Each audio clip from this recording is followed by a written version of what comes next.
Title: Shri Ujjaini Mahankali అమ్మవారి చరిత్ర మరియు బోనాల విశిష్టత. భాగం 1. ఉపోద్ఘాతం. ఇంట్రొడక్షన్.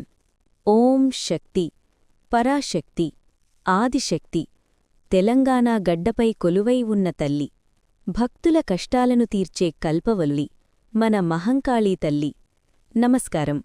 ఈరోజు మనం అత్యంత శక్తివంతమైన, చారిత్రాత్మకమైన సికింద్రాబాద్ శ్రీ ఉజ్జయిని మహంకాళి అమ్మవారి పూర్తి చరిత్రను, ఆ తల్లి ఆవిర్భావం వెనుక ఉన్న అద్భుతమైన ఘట్టాలను తెలుసుకుందాం. ఆషాఢమాసం వచ్చిందంటే చాలు, తెలంగాణ పల్లెలు పట్టణాలు జై మహంకాళి అనే నినాదాలతో మారుమోగుతాయి. అసలు ఈ బోనాల పండుగ ఎందుకు జరుపుకుంటారు? సికింద్రాబాద్ నడిబొడ్డున అమ్మవారు ఎలా వెలిశారు? 1813లో జరిగిన ఆ సంఘటన ఏమిటి? రండి, భక్తిభావంతో ఆ అమ్మవారి చరిత్రలోకి వెళ్దాం. భాగం 2. 1813 ఉజ్జయిని ప్రయాణం. The incident of 1813. అది 1813వ సంవత్సరం. అప్పటికి మన దేశంలో బ్రిటీష్ వారి పాలన సాగుతోంది. సికింద్రాబాద్ ప్రాంతం నుండి ఒక మిలిటరీ బెటాలియన్ మధ్యప్రదేశ్లోని ఉజ్జయిని ప్రాంతానికి వెళ్ళింది. ఆ బెటాలియన్లో సుర్టి అప్పయ్య అనే ఒక భక్తుడు డోలీబేరర్గా పనిచేసేవారు. సైన్యం ఉజ్జయినిలో విడిది చేసింది, కాని అక్కడ అనుకోని ఉపద్రవం ముంచుకొచ్చింది.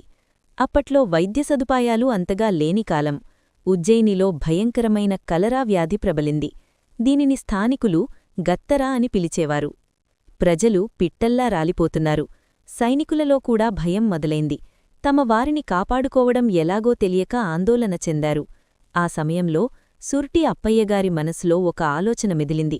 ఉజ్జయినిలో సాక్షాత్తూ శక్తిస్వరూపినిగా వెలసిన మహాకాళీ ఆలయానికి వెళ్లారు. అప్పయ్యగారు అమ్మవారి విగ్రహం ముందు మోకరిల్లి కన్నీటితో ప్రార్థించారు. తల్లి మహంకాళి, ఈ మహమ్మారి నుండి నా వారిని, నా సైన్యాన్ని కాపాడు. మేమంతా క్షేమంగా తిరిగి మా ఊరు అంటే సికింద్రాబాద్ వెళితే అక్కడ నీకు గుడి కట్టిస్తాను, నిన్ను ఘనంగా కొలుస్తాను అని మొక్కుకున్నారు. ఆశ్చర్యకరంగా ఆ ప్రాంతంలో కలరా వ్యాధి తగ్గముఖం పట్టింది. సైనికులు క్షేమంగా బయటపడ్డారు.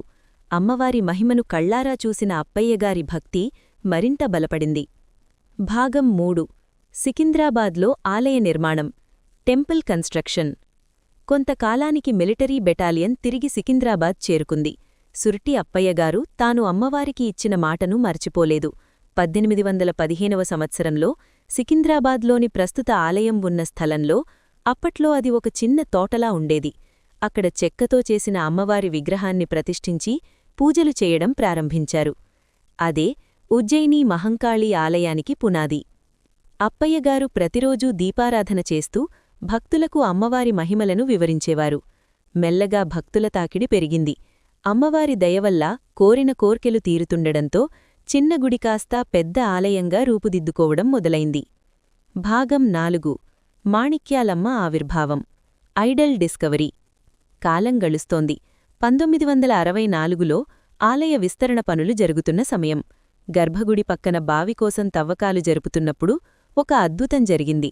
భూమి పొరల్లో నుండి అమ్మవారి ఆకృతిలో ఉన్న ఒక శిల బయటపడింది. అది మాణిక్యాలమ్మ విగ్రహం. భక్తులు జయజయధ్వనాలు చేశారు. అప్పటినుండి ఉజ్జయిని మహంకాళి అమ్మవారి కుడివైపున మాణిక్యాలమ్మవారు కూడా కొలువై భక్తులను అనుగ్రహిస్తున్నారు. ఇదే ఆలయంలో అన్నపూర్ణేశ్వరి అమ్మవారు కూడా కొలువై ఉండడం విశేషం.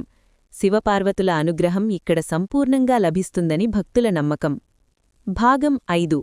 ఆషాఢమాసం. బోనాలు జాతర. Bonalu festival significance.